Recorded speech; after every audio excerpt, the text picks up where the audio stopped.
বলে দুনিয়ার কোনো ঘরের সাথে আমার এই ঘর মিলবে না বাপ, কোনো কিছুর সাথে এটা মিলাইতে পারবে না, অপরিচিত ঘর। আল্লাহ আমাকে মাফ করে দেন। মেরে মোহতারাম, কবরের আযাব ভীষণ ভয়ঙ্কর। আল্লাহ নবী সাল্লাল্লাহু আলাইহি ওয়াসাল্লাম হাদিসে বিস্তারিত কবরের আযাবের বর্ণনা দিয়েছেন। আল্লাহ তাআলা কোরআনে বলছেন, ওয়ামিন ওয়ারাইহিম বারযাখুন ইলা ইয়াউমি ইউবআসুন। আল্লাহ তাআলা বললেন যে তোমরা মৃত্যুর পরে কিয়ামতের মাঠে পুনরায় উঠানো পর্যন্ত মাঝের এই টাইম বারযাখ অর্থাৎ কবরের এই জিন্দেগিতে অবস্থান করো। এই আয়াত দ্বারা কবরের জীবনের সুবুত স্পষ্ট কোরআনে পাওয়া যায়। নবী সাল্লাল্লাহু আলাইহি ওয়াসাল্লাম বলছেন, প্রতিদিন কবর, যার কবর যেখানে, তার কবর তাকে ডাক দিয়ে বলে, ও আল্লাহর বান্দা শোনো, আনা বাইতুদ দুদ, আমি পোকামাকড়ের ঘর। আমার বাপ শুনেন, যুবক আপনারাও শুনেন, আপনারাও শুনেন, কবর কিন্তু নির্দিষ্ট কোনো বয়সে যায় না বাপ। প্রতিদিন কোলের বাচ্চাও কবরে যায়, 90 বছরের বুড়াও কবরে যায়, 16 বছরের 20 বছরের তাকড়া জওয়ানও কবরে যায়। কবরস্থানে সব ধরনের লাশ আছে। এজন্য কবর ডেকে বলে, ও আল্লাহর বান্দা, আমি পোকামাকড়ের ঘর। সেই ব্যক্তি যে একটা মশারি ছাড়া, একটা সামান্য মশার কামড় সহ্য করতে পারো না, একটা মশা কানের কাছ দিয়ে গেলে তোমার ঘুম ভাঙ্গা যায়, মশারি টাঙ্গাও, কয়েল জ্বালাও, অ্যারোসল লাগাও, এত কিছু করে তুমি মশার একটা আওয়াজ থেকে, কামড় থেকে বাঁচতে চাও। হায় আল্লাহর বান্দা, তো বছরের পর বছর, শত শত বছর কবরের মধ্যে এই পোকামাকড়ের ঘরে কেমনে থাকবা?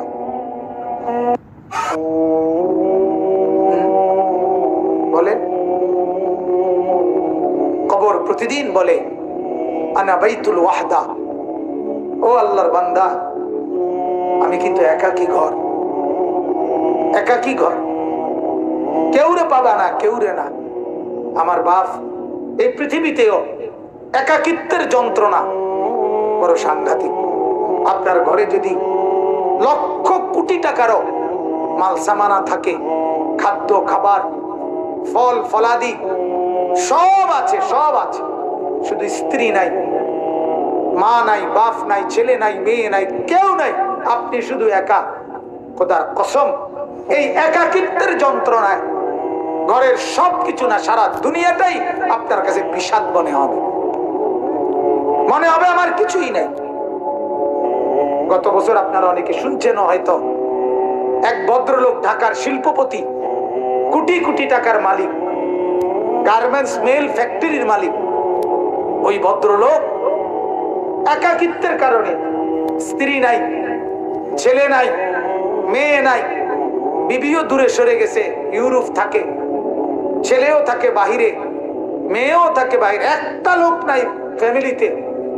শুধুমাত্র এই একাকিত্বের কারণে এরকম মোবাইলে লাইভে সারা পৃথিবীকে জানাইয়া, সবার সামনে, সারা বিশ্বের চোখের সামনে এরকম কপালের মধ্যে পিস্তল ঠেকাইয়া নিজের জীবন নিজে দিয়ে দিছে, আত্মহত্যা করছে শুধু একাকিত্বের জন্য। এজন্য কবর ডাক দিয়ে বলে, আনা বাইতুল ওয়াহদা, আমি একাকী ঘর, কাউকে পাবা না। আনা বাইতুল গুরবা, কবর বলে, ও আল্লাহর বান্দা, আমি অপরিচিত ঘর, কাউকে চিনবা না, ডানে বামে কিছুই বুঝবা না, মাটি ছাড়া আর কিছুই চিনবা না, আমি অপরিচিত ঘর। দুনিয়ার এক মানুষ আরেক মানুষের বাড়িতে গেলে মোটামুটি বুঝে এই রুমটার সামনের রুম, প্লাস্টিকের দরজাওয়ালা, এটা একটা বাথরুম, চুলা টুলা দেখা যায়, ওইটা রান্নার ঘর, মোটামুটি মানুষ আইডিয়া করে। খেতা কবর বলে, দুনিয়ার কোনো ঘরের সাথে আমার এই ঘর মিলবে না বাপ, কোনো কিছুর সাথে এটা মিলাইতে পারবা না, অপরিচিত ঘর। আল্লাহ আমাকে মাফ করে দেন। এজন্য বাপ, অনুরোধ করছি, কবরের ফিকির করেন। কবরের ফিকির করেন। সাইয়্যিদুনা উসমান রাদিয়াল্লাহু তাআলা আনহু, হযরত উসমান নবীজির সাহাবী, উনি যখন কোন কবরের সামনে দাঁড়াইতেন তখন তিনি এই পরিমাণ ফাবাকা কাঁদতেন, হাত্তা ইয়াবুল্লা লিহিয়াতাহু, কাঁদতে কাঁদতে তার দাড়ি পর্যন্ত ভিজে যেত। অন্যরা জিজ্ঞাসা করতেন, ও আমিরুল মুমিনিন, কবর দেখলে আপনি এমন করেন কেন? তখন তিনি বললেন, তুমি জানো না এটাই তো আখিরাতের প্রথম মঞ্জিল, আউয়ালু মানজিলিন মিন মানাজিলিল আখিরাহ, আখিরাতের প্রথম ঘর, প্রথম স্টেশন। মান নাজা মিনহু, এখান থেকে যে মুক্তি পাবে সে তো বাকি সব ঘাটিতে মুক্তি পাবে, এখানে যে আটকায়া যাবে সে তো সব ঘাটিতে আটকায়া যাবে। এই জন্য কবর দেখলে আমার ভয় হয়, না জানি আমার কবরে কি হবে, না জানি আমার কবরে কি হবে। হযরত ওমর রাদিয়াল্লাহু তাআলা আনহু, হযরত ওমর আমরা কিতাবে পড়ছি, ইন্তেকালের পূর্ব মুহূর্তে ওনাকে বর্ষা ছুরি দিয়ে আঘাত করা হয়েছিল এক কাফের বেঈমানে, নামাজ অবস্থায়, ফজরের নামাজ পড়া অবস্থায়। ওনার এমন হালাত হয়েছিল, 3 দিন উনি মুখ দিয়ে কোনো খাবার দিলে এদিক দিয়ে বের হয়ে যাইত, ওষুধ পানি সবকিছু। এইভাবে ছুরি দিয়ে গাই দিছে ওনাকে 8-10টা। এরপরেও হযরত ওমর রাদিয়াল্লাহু তাআলা এই অবস্থায় মুমূর্ষ, তখন তিনি চকির মধ্যে, খাটিয়ার মধ্যে ওনাকে শোয়াইছে আর সবাই কাঁদতেছে।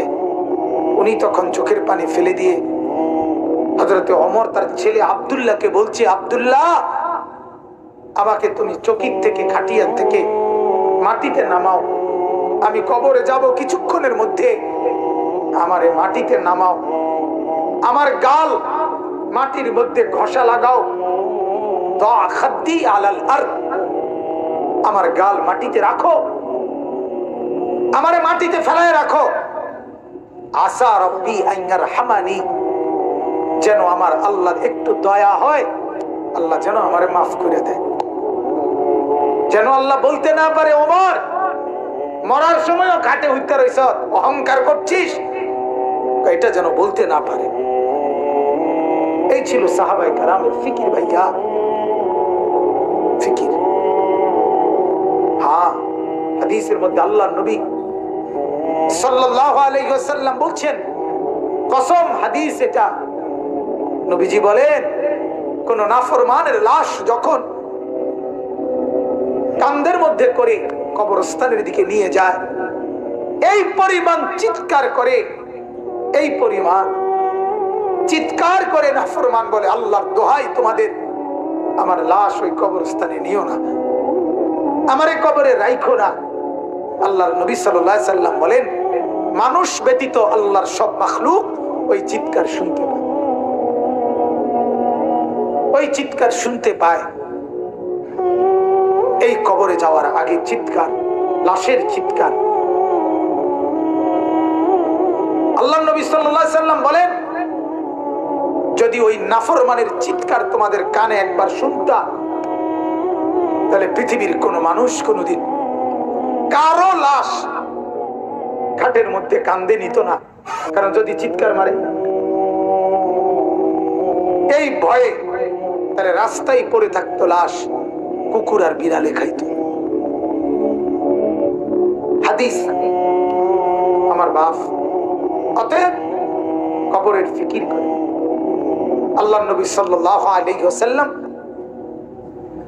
মৃত্যু পর্যন্ত নবীজি নিজে নিজে, আল্লাহর নবী সাল্লাল্লাহু আলাইহি ওয়াসাল্লাম 5 ওয়াক্ত নামাজের পরে, 5 ওয়াক্ত নামাজের পরে নবীজি যে কয়টা জিনিস থেকে পানাহ চাইতেন, আল্লাহর কাছে মুক্তি চাইতেন, তার মধ্যে একটা হলো কবরের আযাব।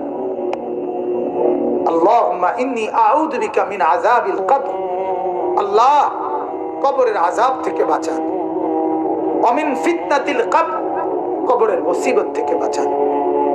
আল্লাহর নবী সাল্লাল্লাহু আলাইহি সাল্লাম বলেন, কোন নাফরমান যখন কবরে প্রশ্নের জবাব দিতে পারবে না, তখন আল্লাহ তাআলার পক্ষ থেকে বলা হবে ফাফরিশুহু মিনান নার ওয়ালবাসুহু মিনান নার ওয়াফতাহু লাহু বাবান ইলান নার। ও ফেরেশতারা, এই নাফরমানের কবরে জাহান্নামের বিছানা বিছায় দাও, জাহান্নামের পোশাক পরায় দাও, জাহান্নাম বরাবর দরজা খুলে দাও। কিয়ামত পর্যন্ত এভাবে জাহান্নামের আগুনের পোশাক আর বিছানার মধ্যেই ধাও ধাও করে চলবে। আল্লাহ নবী সাল্লাল্লাহু আলাইহি সাল্লাম বলেন, নাফরমানের কবরে এমন একজন ফেরেশতাকে পাঠানো হবে, যেই ফেরেশতা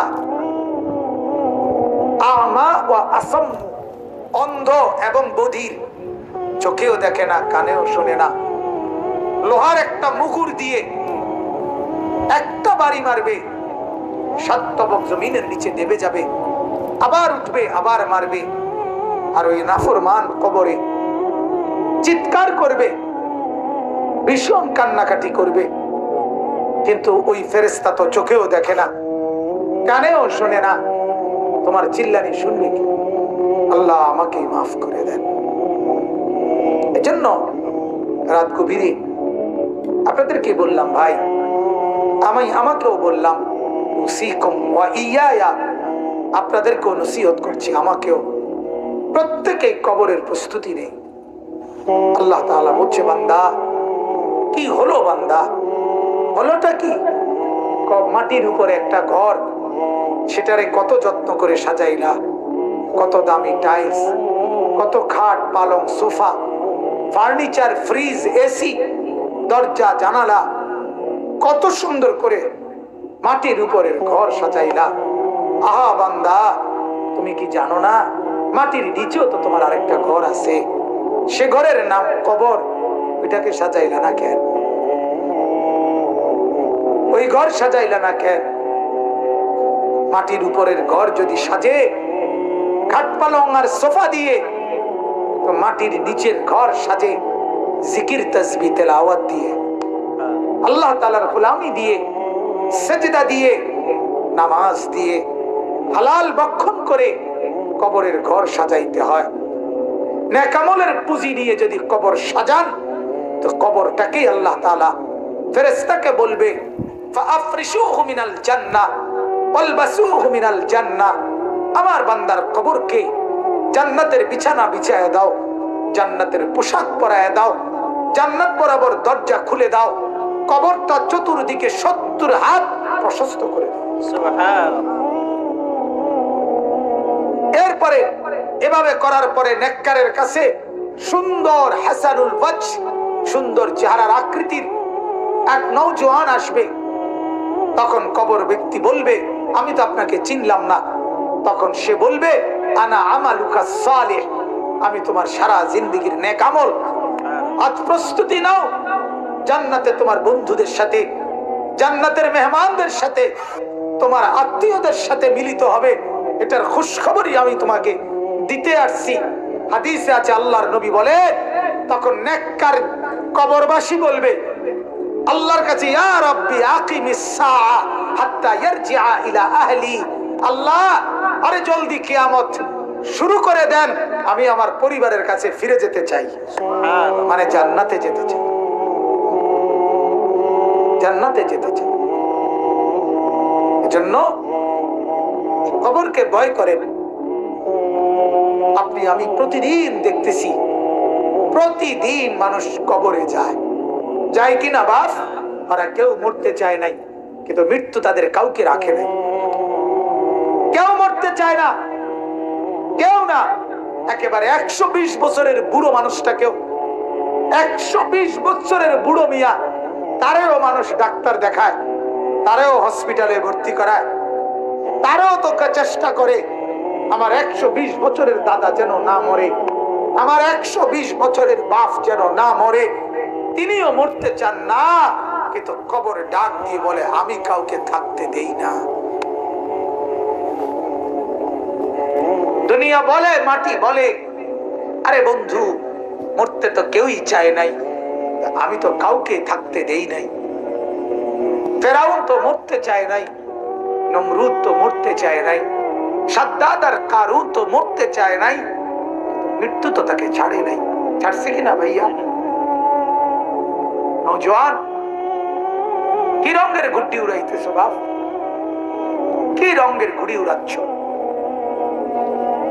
এভাবে ভুলে গেলা কবর, অথচ তোমার সামনে মানুষ অ্যাক্সিডেন্ট হয়, জলজ্জন্ত মানুষ মরে যায়। ওই যে রাস্তায় এখনো শুনলাম, হ্যাঁ, ছোট্ট বাচ্চা সহ মেরে গেছে। এই তো আমাদের চান্দিনা রাস্তায়। আমার মাদ্রাসার হাফেজ সাহেব, আমার মাদ্রাসার ওস্তাদ এখনো আছে, হাফেজ মামুন। তার বাবা, তার মা, তার 4 বছরের বোন ঢাকা থেকে আসতেছে, নরসিংদী গাড়ি স্টিকের সাথে লাগছে। মার কোলের থেকে বাপ কোলের এই 4 বছরের মেয়েটারে নিজের কোলে লইছে, লইয়া জড়াইয়া ধরছে। এই সময় একটু পরেই এই ট্রাকে বাড়ি খেয়া বাপও মারা গেছে, কোলের বাচ্চাটাও মারা গেছে, মা বাইচে গেছে। আমার কাছে মনে হয়েছে যেন মা তার স্বামীর কোলে দিয়ে বলছে, ধরো তোমার বাচ্চাটাকে নিয়ে যাও তোমার সাথে। তাই না বাপ? বলেন না, ছেলেদেরকে কে বুঝাবে? ওরা মনে করছে আমরা এত সকাল মরবো না, আর কিছুদিন গুনাহ করি, আর কিছুদিন উলঙ্গ ছবি দেখি, আর কিছুদিন নাচ দেখি, ছবি দেখি, অশ্লীল বেহায়াপনা। আমাদের মা আর বোনেরা বুঝছে আরো কিছুদিন ফুর্তি করি, রূপ দেখাই, যৌবন দেখাই, রাস্তায় রাস্তায় লম্পটের ভোগের সামগ্রী, নজরের সামগ্রী হই। এই হলো আমাদের মা আর বোনেরা। টেলিভিশন ভুলায় দিছে ওদেরকে আখেরাত, কবর, নর্তকীর নাচ, উলঙ্গ ছবি, গান, বাদ্য, নাটক, সিনেমা, নাচ, গান, ফুর্তি ভুলায় দিছে, ভুলায় দিছে। ঘূর্ণিঝড়ের পরের দিন আমি নরসিংদী গেছি, গিয়ে দেখি রাস্তার পাশে এরকম প্যান্ডেলের ভিতরে যুবক যুবতী ওপেন নাচতেছে, ডেক সেট বাজতেছে। আগের দিন ঘূর্ণিঝড়, অর্থাৎ ঘূর্ণিঝড় যে বিদায় দিছে এই কারণে খুশিতে আল্লাহর দুশমনরা কতক্ষণ নাচতো। আল্লাহ আমাদেরকে মাফ করে দেন।